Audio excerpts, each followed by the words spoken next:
evening, everyone, and welcome to Black Literature, Black History. This is Jason Williams. Tonight, we're going to take a look at the 1930s in American literature and American history, specifically Black literature and Black history. But the good thing about looking at the 1930s is we get a demonstration of American discourse that has perpetuated all the way up until today. Now, what happened in the 1930s? In the 1930s was a period of economic decline in the U.S., and it was a period known as the Great Depression. Langston Hughes mentions it in his autobiography, The Big C, that we covered in my earlier videos. He says, which reached its peak just before the crash of 1929, the crash that sent Negroes, white folks, and all rolling down the hill toward the Works Progress Administration.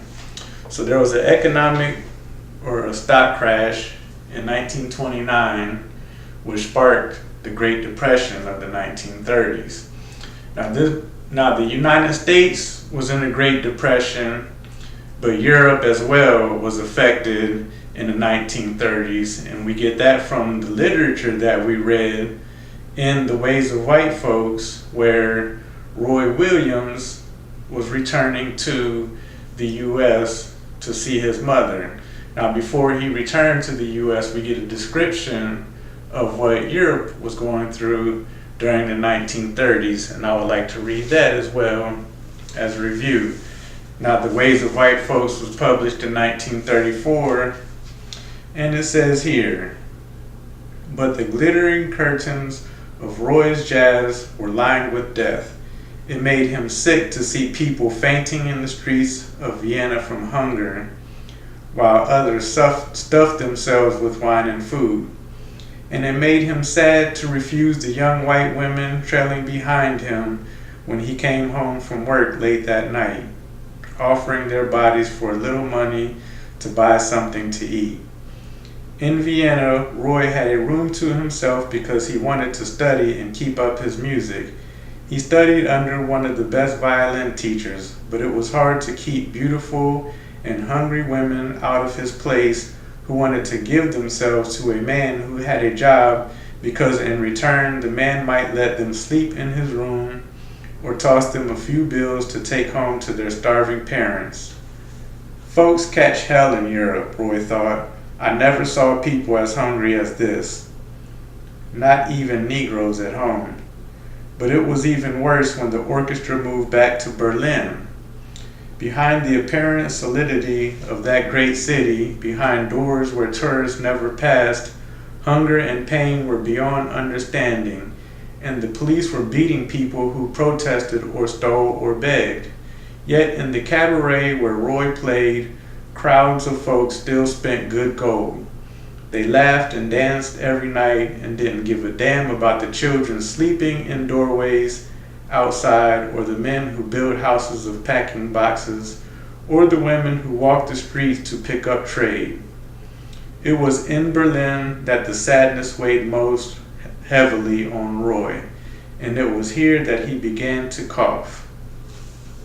So that was in his story Home, and then we get what was going on in the United States in his book, in his story Father and Son, where he talked about the sharecroppers getting restless and what was going on because of the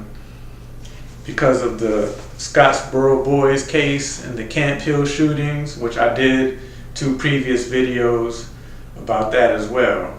But what happened in both of these stories, in Home and in Father and Son, lynchings occurred in both of those stories, because in the 1930s there was an outpour of protests, literature protests, which talked about lynching. Now, before we get into that, I want to read another excerpt about what was going on in Europe during the 1930s. And the Big C ended before the stock market crash. So in the Big C that we reviewed, we didn't talk that much about the 1930s. But in his second autobiography, I wonder as I wander. He talks about, Langston Hughes talks about when he went to Europe and he went to Russia. And here's an excerpt of an article written by Louise Thompson Patterson, which I got the documentation of this article from Dora Neale Hurston, A Life and Letters. And this was called With Langston Hughes in the USSR. And I'm going to skip to the description of what she gives about their travel to Berlin. Okay, the traditional night before landing parties found some of our group down to their last dollar after imbibing much champagne. Landing in Bremerhaven, Germany, we went by boat train to Berlin, where hotel accommodations were provided at company expense. We were scheduled to go by train the next day to Stettin for the Baltic trip to Leningrad. What cash still remained in the pockets of these young travelers went for a night on the town. The hotel was near a railroad station. The streets were swarming with prostitutes who would walk up in broad daylight to any of the young men and try to take them away from any of the young women of our party with whom they were walking. Panderers and purveyors of pornographic pictures hung around every corner. These sights brought home to some of us the depth of misery and despair that was the Berlin of 1932 on the eves of Hitler's takeover. Now, 1932 is the eve of Hitler's takeover in Germany. Now, we know with Hitler, the 1930s and the Holocaust and everything like that. However, in 1932 in the United States, there was an event called the Bonus Riots, which happened in Washington, D.C. The Bonus Riots was when the veterans of World War I marched to Washington to get payment for their service in World War I. There was a bonus that they were to receive in the 1940s. However, since these veterans and former soldiers were suffering in the 1930s because of the Depression, they marched on Washington in 1932. Now, while they were camped out in Washington, the bonus march became the bonus riots because President Hoover ordered the police to open fire on World War I veterans in Washington to run them out of Washington.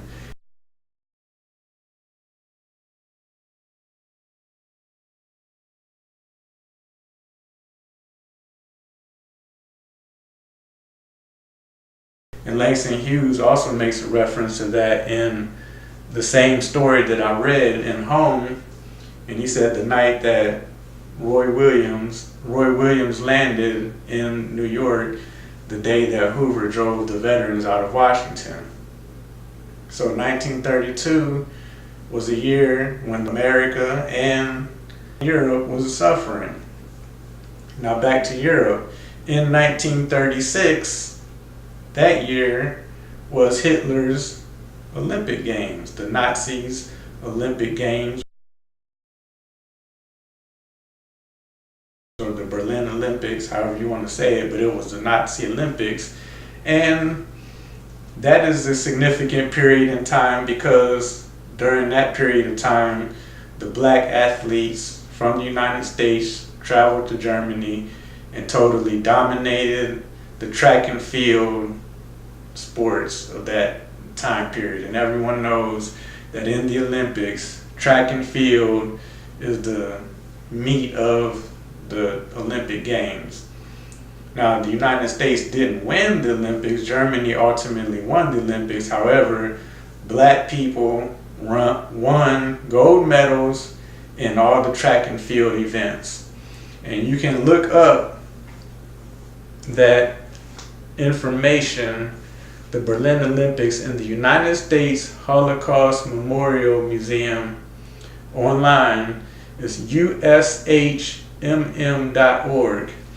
And I recommend everybody to look that up, and then look up the African American athletes in the Berlin Olympics, because the significant thing about that is that these athletes went to Berlin in the 1930s, 1936, and there was Hitler was saying that the track and field events are going to demonstrate the superiority, the physical superiority of the Aryan race, and they got completely dominated by the black athletes.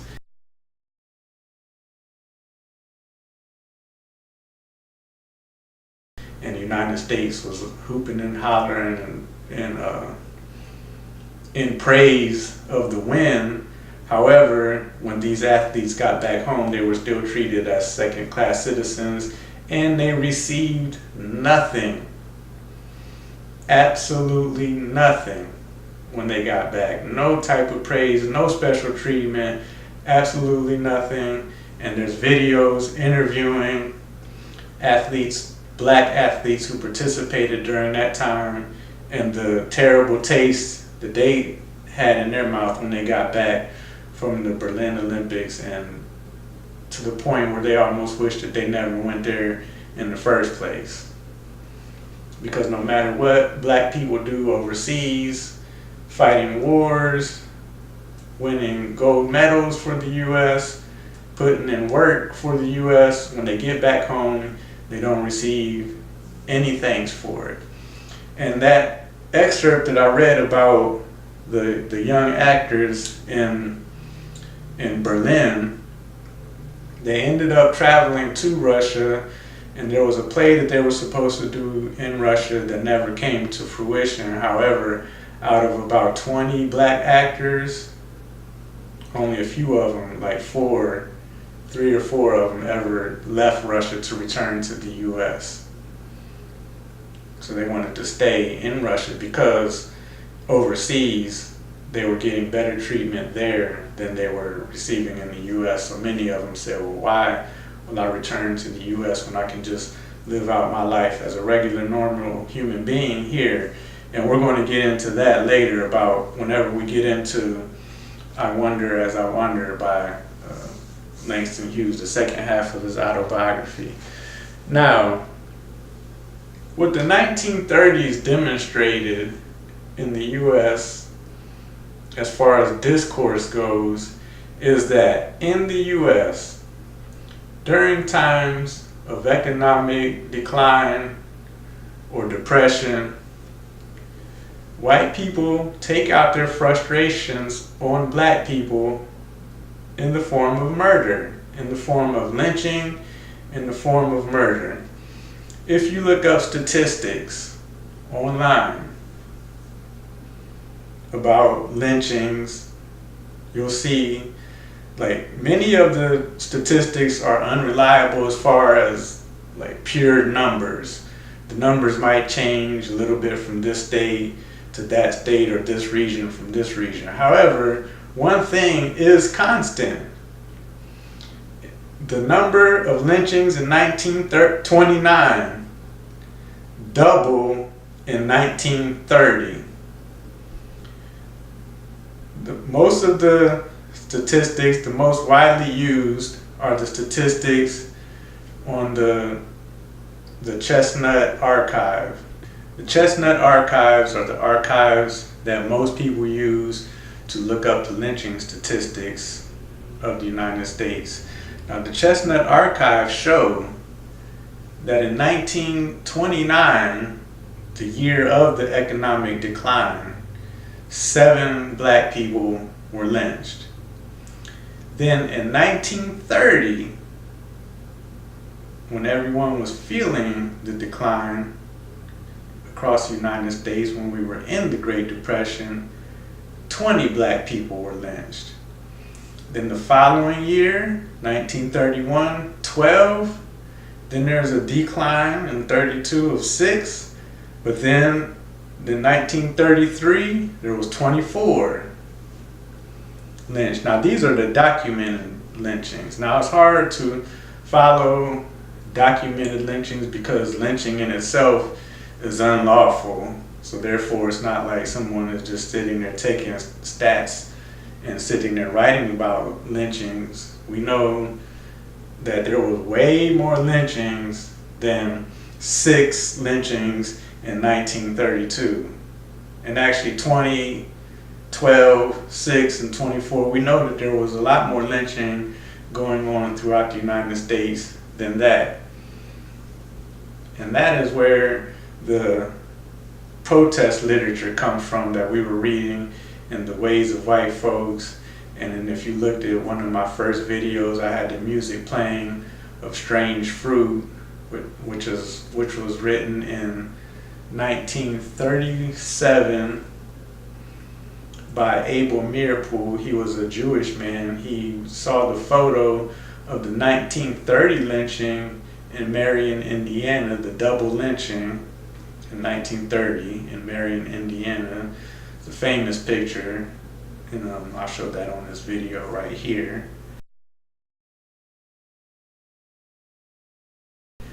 And then he wrote a poem about it, and it was called Bitter Fruit.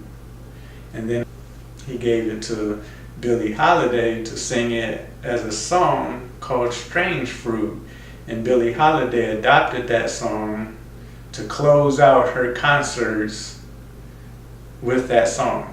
She closed out all of her concerts by singing the song Strange Fruit. Protest.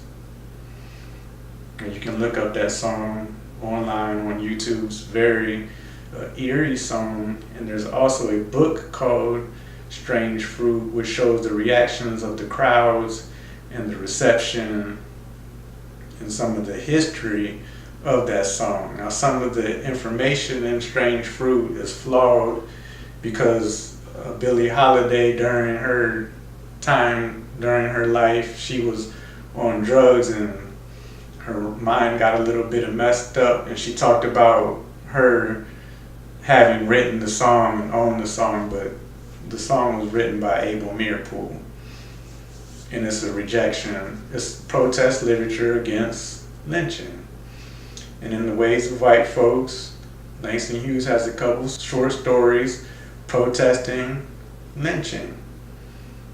Because in the 1930s, lynching was on the rise, and there's various white authors who also wrote books about the United States in the 1930s, and they have lynchings in it, and it's also forms of anti-lynching protests.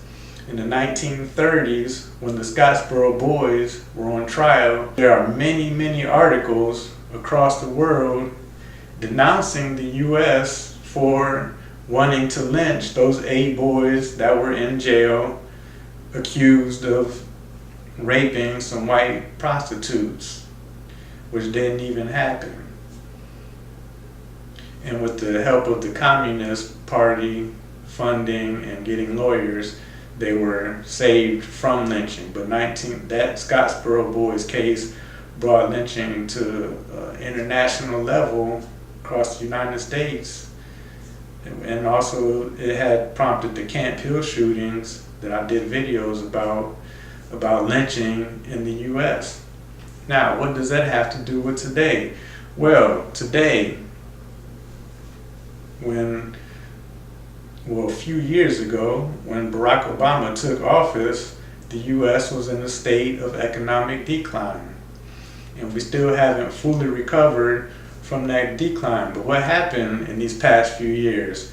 Well, I just read you the statistics of lynchings that happened in 1930, 1931, and 1932. Well, in 2015, 36 unarmed black men were killed by police.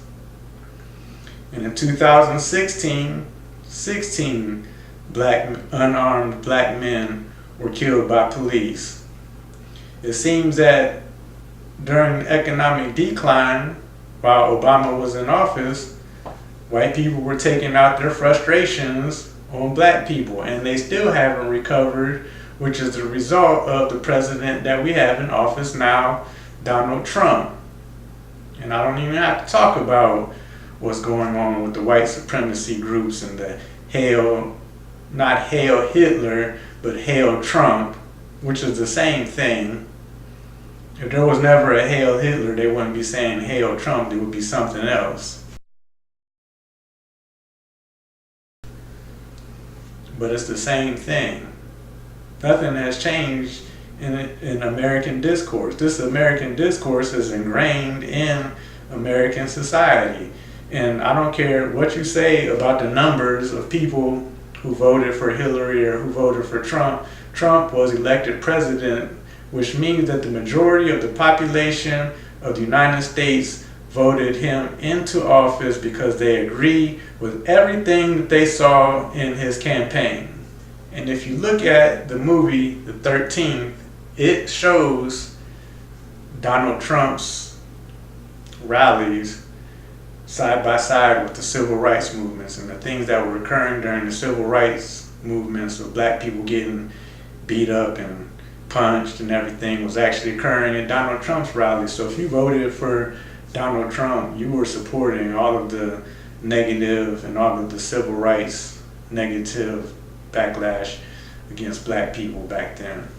And what black people need to realize by studying the 1930s is this notion that black people were doing better during segregation than they were doing now. That is a myth, that is false, and you need to stop pressing that and saying that we need to go back to segregation, because that's not the case. Segregation was not a law prohibiting black people from being with white people and white people from being with black people. That's not the law, and that's not what was occurring. Segregation was keeping black people from white establishments, period. There was nothing stopping white people from going to black establishments. There was nothing preventing white people from doing anything that they wanted to do with black people.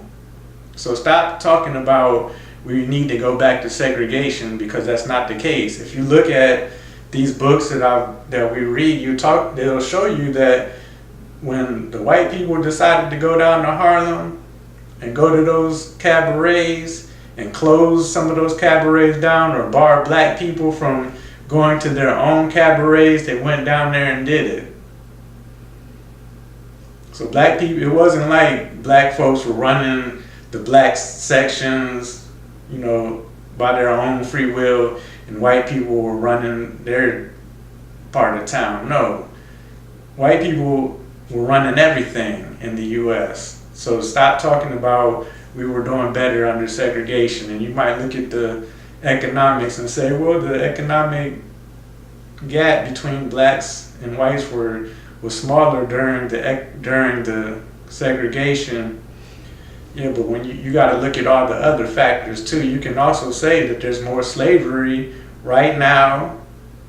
There's more blacks in prison, in slavery under the 13th Amendment than there were blacks in slavery during the slavery period. So there's all kind of economic factors and everything to look in when you're looking at the economic gap between blacks and whites during segregation and during now. And then you also got to look at the 1% and how the spread of money is throughout the United States. So stop saying that we were better off during segregation than we were now. And talk to your grandparents or great-grandparents about segregation. They don't have any great stories about segregation. And if they do, I would like to hear about them. But there's no great stories. I never heard anyone who lived during segregation saying that they really wished that we were still segregated. Now what Malcolm X was talking about and Marcus Garvey and those is separation. Now separation has separate but equal.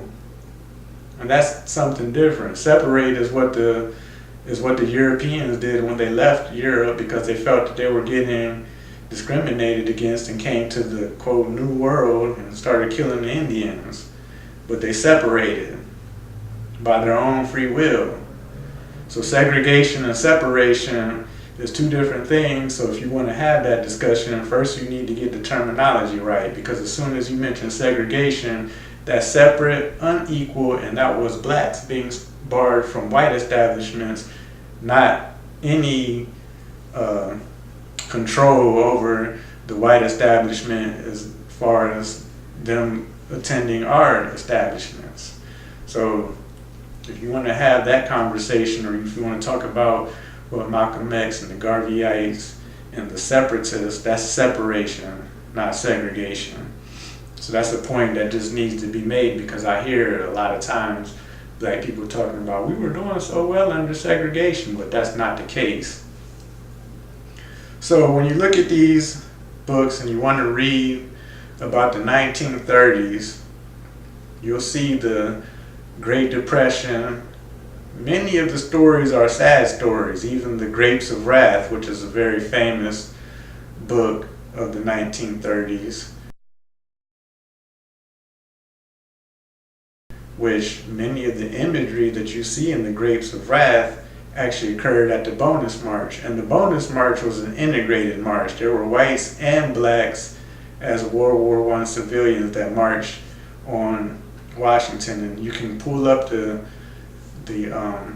casualty reports of the Bonus March, and you'll see that there are black people and white people who were shot, killed, and injured by police officers during that march. So 1930s literature is very serious literature, very anti-lynching literature, and the reason why it's anti-lynching literature coming out is because in the United States during periods of economic decline, not only in the 1930s, you notice that white people start killing and lynching black people.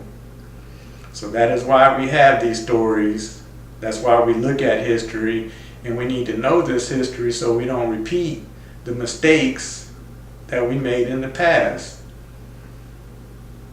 So when black people were talking bad about Obama, saying he didn't do anything for black people, well, during periods of economic decline, if white people start killing black people, which we saw happening, it seems to me that his number one job as president of the United States would be to rectify the decline of the economy so this stuff stops happening. Now, I'm not one of those people who says that Obama didn't do anything positive for black people, because I can simply go online or just look during his term and I can point out many instances where he did great for black people and others as well. And Obama has never been one to toot his own horn like Donald Trump does, saying you need to show me some appreciation for something that I did. He just did his work and moved on. And he leaves it up to you to do your research or look into his record, which is public, and then make your own decisions.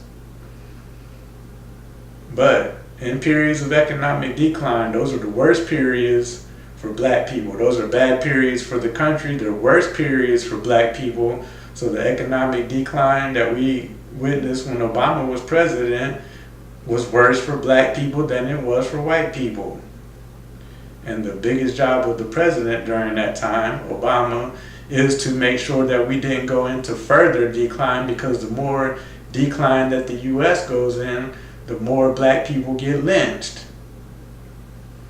And that's a fact. If you look at American discourse, you don't have to just look at the 1930s. You can go all the way back to slavery and look at the Star Spangled Banner, that third verse, which I'm going to read to you.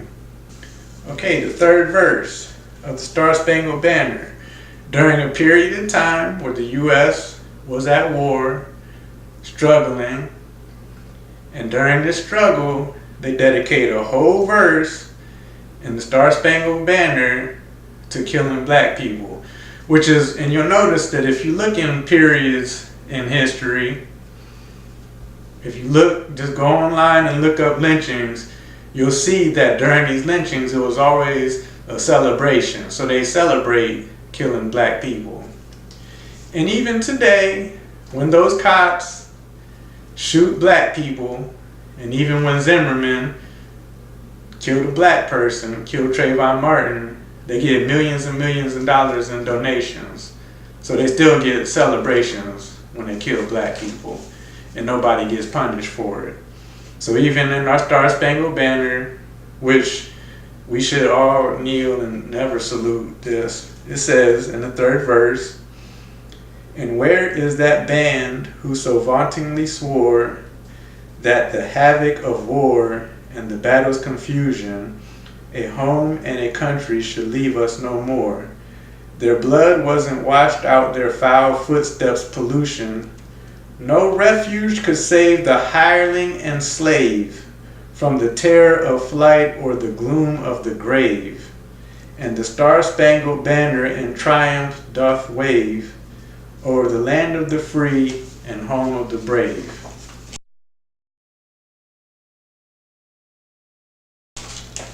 So if that isn't American discourse for you, I don't know what is. Now, when we read about the suffering and pain going on in Europe, you notice it wasn't all about killing black people.